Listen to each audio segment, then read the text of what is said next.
ہم آج بات کریں گے، ہمارے ساتھ اس وقت موجود ہیں سینئر صحافی تجزیہ کار افتخار احمد صاحب۔ احمد صاحب بہت شکریہ سر، آپ نے وقت دیا۔ افتخار صاحب آپ کے ہمارے ساتھ احمد جواد صاحب مرکزی سیکرٹری اطلاعات پاکستان تحریک انصاف ہیں۔ احمد جواد صاحب آپ کا بھی بہت شکریہ۔ آصف باجوہ صاحب نے ہمیں جوائن کیا ہے، پاکستان مسلم نون کے رہنما ہیں۔ باجوہ صاحب آپ کا بھی شکریہ۔ افتخار صاحب سر آپ سے آغاز کرتے ہیں، آپ لاہور میں ہوتے ہیں، ان چیزوں کو بہت گہری نظر آیا آپ کی کہ یہ کبھی کسی محکمے کے افسران تبدیل ہوں تو پھر ہوتا ہے، لیکن سر جب چیف سیکرٹریز اور آئی جیز سب سے بڑے صوبے کے تبدیل اس طرح سے ہو رہے ہوں کہ 3 ماہ 6 ماہ 4 ماہ اس سے زیادہ نہ ہو، تو سر یہ کوئی تبدیلی بھی پھر آ رہی ہے آپ وہاں دیکھ رہے ہیں پنجاب کے اندر لاہور میں؟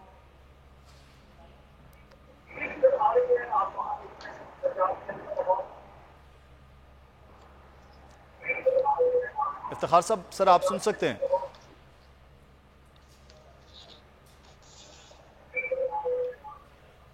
ہیلو جی افتخار احمد صاحب سر آپ کو آواز جی مجھے آپ کی آواز آ رہی ہے، میری آواز آپ تک نہیں پہنچ رہی؟ جی سر اب آپ کی آواز آ رہی ہے سر فرمائیے سر۔ جہاں تک فیاض چوہان کا یہ کہنا ہے کہ یہ ثوابدید ہے وفاقی حکومت اور صوبائی حکومت کی، میں اس سے اتفاق کرتا ہوں جی، لیکن کیا یہی ثوابدید سندھ کی حکومت استعمال کر سکتی ہے اپنے آئی جی اور چیف سیکرٹری کے بارے میں؟ اور یہی ثوابدیدی اختیارات کیونکر استعمال نہیں کیے جاتے بلوچستان میں کون وزیر کیا کر رہا ہے، اور یہی ثوابدیدی اختیارات کیونکر خیبر پختونخوا میں اس تیزی سے استعمال نہیں کیے گئے جہاں پہ 8 سال سے ان کی حکومت ہے۔ یہ ثوابدیدی اختیارات پنجاب میں اس لیے استعمال کیے جا رہے ہیں کہ یہ پنجاب میں اپنی مرضی کی منمانی کرنا چاہتے ہیں اور کوئی بھی سینئر افسر ایسا کرنے کو تیار نہیں ہوگا۔ صحیح، تو لیکن سر افتخار صاحب یہ جو تبدیلیاں پھر بار بار ہو رہی ہیں، آپ کہہ رہے ہیں سینئر افسر منمانی کیا ہو سکتی ہے سر جو آپ فرما رہے ہیں؟ منمانی ہو سکتی ہے کہ منمانی ہو سکتی ہے آپ مجھے کام ایسا کہتے ہیں کہ جو میں سمجھتا ہوں کہ میں نے نہیں کرنا، کیونکہ اس کے بعد نیب کی جو پیشیاں کافی افسران نے بھگتی ہیں پنجاب میں۔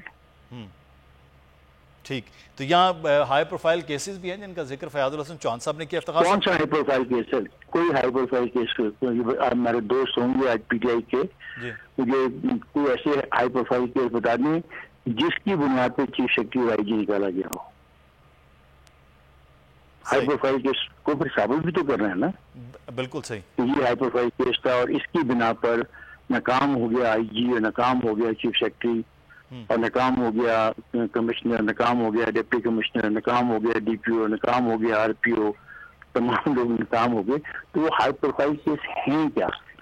قابل احترام ہیں، پولیٹیکل ورکر ہیں، لیڈر ہیں، یہ بتائیں نا 2-4 ایسے ہائی پروفائل کیس، اور پھر اس ہائی پروفائل کیس میں پہلا سیکرٹری کیوں کس ہائی پروفائل کیس پہ گیا، دوسرا چیف سیکرٹری کس ہائی پروفائل کیس پہ گیا، تیسرا کس پہ گیا، چوتھا کس پہ گیا؟ میں نے کہا کہ ان کی ثوابدید ہے، لیکن یہ اس قسم کے لفظ مت استعمال کریں ہائی پروفائل کیس۔ مطلب انہوں نے تو یہ بھی کیا کہ مہنگائی کی بنا پر چیف سیکرٹری نکال دیا گیا۔ جی ہاں، یہ بھی بات ہوئی ہے، لیکن اس کے باوجود جو ہے وہ آٹا سر مہنگا ہو گیا، 20 کلو کا تھیلا 70 روپے تک۔ بہرحال اس پہ ہم بات کرتے ہیں۔ احمد جواد صاحب ہمارے ساتھ موجود ہیں، پاکستان تحریک انصاف کے رہنما ہیں۔ احمد جواد صاحب یہ پنجاب کے اندر اتنی تبدیلی تیزی کے ساتھ، وہ بھی 2 بڑے انتظامی عہدوں پر، اس کی کیا وجہ؟ پنجاب کے جناب اتھارٹی ہے۔ سر آپ کی اجازت سے میں یہ سب سے پہلے کہنا چاہوں گا کہ میری رائے ہے یہ کہ یہ جو ڈسکشن ڈیبیٹ ہو رہی ہے میڈیا پہ چند دنوں سے کہ پنجاب میں یہ 7واں آئی جی آ گیا یا 6واں چیف سیکرٹری آ گیا، میں تو یہ سمجھتا ہوں کہ یہ تو ڈسکشن اور ڈیبیٹ جو ہے یہ ارریلیونٹ ہے۔ اس کو تو آپ کو ڈسکس ہی نہیں کرنا چاہیے۔ آپ کو ڈسکس کرنا چاہیے کہ اس حکومت کی پرفارمنس جو ہے وہ کیا ہے اور کون سے ایریاز ہیں جس میں حکومت پرفارم نہیں کر سکی، اور کوئی اور تنقید بالکل آپ کریں حکومت کی کارکردگی کے حوالے سے، پنجاب گورنمنٹ کے حوالے سے۔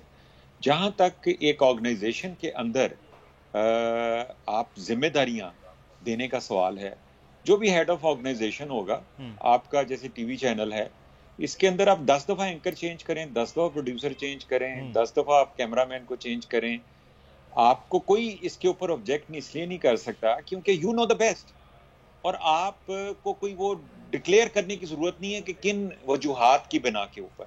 جب ہم کہتے ہیں کہ جورسڈکشن جو ہے وہ پروونشل گورنمنٹ کا ہے یا فیڈرل گورنمنٹ کا ہے، کیونکہ اس میں کچھ حصہ فیڈرل گورنمنٹ کا بھی ہوتا ہے، فیڈرل گورنمنٹ نے دینا ہوتا ہے آپ کو آئی جی. بالکل. اچھا احمد جواد صاحب، اس لیے جی میں احمد جواد صاحب اس میں ضمناً ایک سوال، جیسے افتخار صاحب نے کہا کہ بالکل استحقاق ہے وہ کر سکتے ہیں، لیکن صرف جب آپ کے ترجمان یہ کہیں کہ پچھلے چند 1-1.5 مہینے سے کرائم کیسز کے ایشو سامنے آیا، اس وجہ سے آئی جیز کے ہوا ہے، کچھ ہائی پروفائل کیسز تھے، چیف سیکرٹری کے معاملات، پھر سر اگر وہ پرفارم نہیں کر رہے ہیں یا انہوں نے بہتر پرفارم نہیں کیا تو پھر تو کچھ جزا سزا کا معاملہ ہو، وہ یہاں سے اٹھتے ہیں فیڈرل کے کسی ڈپارٹمنٹ میں سیکرٹریز تعینات ہو جاتے ہیں، ایک آئی جیز یہاں سے نکلتے ہیں، وہ ریلوے میں یا فیڈرل میں یا کسی نہ کسی جگہ پہ وہ جا کے ہو جاتے ہیں. بڑا پرٹیننٹ سوال ہے آپ کا، بڑا پرٹیننٹ سوال ہے. دیکھیں، پہلی بات تو یہ ہے کہ یا تو ہمیں اپنے سول سروسز کے سٹرکچر میں کوئی ایسی تبدیلی لانی ہوگی کہ جس کی بنیاد کے اوپر ایک 21ویں گریڈ کا یا 20ویں گریڈ کا یا 22ویں گریڈ کا جب آپ اس کی ٹرانسفر کرتے ہیں اس کی خراب کارکردگی کی وجہ پہ یا انکمپیٹنس کی وجہ سے یا کرپشن کی بنا کے اوپر، تو اس کو پھر کسی اور جگہ نہ لگایا جائے، اس کو گھر بھیج دیا جائے. آپ کو یہ تو پتہ ہے کہ آپ ایک سرکاری ادارے کے اندر ایک چھوٹے سے کسی ملازم کو بھی جب آپ حکومت کی سرکاری جاب سے جب فائر کرتے ہیں تو اگلے دن وہ ہائی کورٹ پہنچا ہوتا ہے اور وہاں پہ اس کو سٹے آرڈر بھی مل جاتا ہے اور وہاں پہ 3-4 سال مقدمہ بھی چلتا ہے اور موسٹ آف دا کیسز میں وہ واپس بھی آ جاتا ہے. تو یہ صورتحال ہے اس وقت ہمارے سرکاری محکموں کی، ہمارے سول سٹرکچر کی. اس کے اندر اب یہ سول سٹرکچر عمران خان نے نہیں بنایا، یہ سول سٹرکچر اس ملک میں پچھلے 72 سالوں سے یا پچھلے 50 سالوں سے یہ ایک سول سٹرکچر چل رہا ہے. اس کے اندر خامیاں ہیں، کیونکہ میرے حساب سے جو سوال آپ نے کیا ہے، اگر ایک شخص آج وہ آئی جی کی ذمہ داری نہیں نبھا سکا، اس کو کسی اور پوزیشن پہ نہیں جانا چاہیے، اس کو گھر جانا چاہیے اور کسی اور کو چانس ملنا چاہیے. لیکن او ایس ڈی، وہ تو طریقہ وہ بھی او ایس ڈی کا بھی ہے سر، تو وہ سارے لوگ جو ہیں وہ سائیڈ لائن کر دیے جاتے ہیں بالکل نہ ہونے کی انتظامی عہدوں پر. وہ آپ کو بھی پتہ ہے، ہمیں بھی پتہ ہے سر. ٹھیک کہہ رہے ہیں آپ، ٹھیک کہہ رہے ہیں، لیکن آپ مجھے یہ بتائیں کہ اگر سول سروسز جن سے آپ نے یہ ادارے چلانے ہیں، یہ محکمے چلانے ہیں، جن سارے سرکاری محکموں کی بنیاد جو ہے آپ نے سول سٹرکچر پہ رکھی کس نے ہے؟ یہ اسی سول سٹرکچر نے، اسی سول سروسز نے، کیونکہ ان کا مفاد وابستہ ہے. پچھلے 72 سال میں اس ملک کا سول سٹرکچر کون چلا رہا ہے، کون بنا رہا ہے، کون ان محکموں کے اندر جو انڈکشن ہوتی ہے اس کا طریقہ کار اور اس کے اندر. تو پھر احمد جواد صاحب، جو حکومت کی بہتر پرفارمنس اور حکومت کی بری پرفارمنس دونوں کی ذمہ داری حکومت پر ہے یا اس سول سٹرکچر کے جتنے بھی آفیسرز ہیں وہ اس کا سرخیل ہے ان پر آتی ہے؟ اب دوسرا سوال آ گیا، اب کارکردگی کا. یہ وہ چیز تھی جو میں نے آپ کو پروگرام کے شروع میں کہی تھی کہ یہ سوال ہونا چاہیے. چیف منسٹر میں کہتا ہوں 7 کے 10 آئی جی چینج کر لے اپنے ٹینیور کے دوران. میرا سوال صرف چیف منسٹر سے، ایک عوام کی طرف سے یا ایک عام آدمی کی طرف سے، وہ میری سیفٹی اینڈ سیکیورٹی ہے، وہ لا اینڈ آرڈر ہے. اس کارکردگی کے حوالے سے مجھے سوال ہونا چاہیے. وہ کسی کو پورے 5 سال لگاتا ہے یا ہر سال چینج کرتا ہے یا 6 مہینے بعد چینج کرتا ہے، یہ میرا کنسرن نہیں ہونا چاہیے. مجھے اس کی صرف کارکردگی سے کنسرن ہونا چاہیے. سبسکرائب کریں اور بیل دبائیں تاکہ کوئی خبر رہ نہ جائے.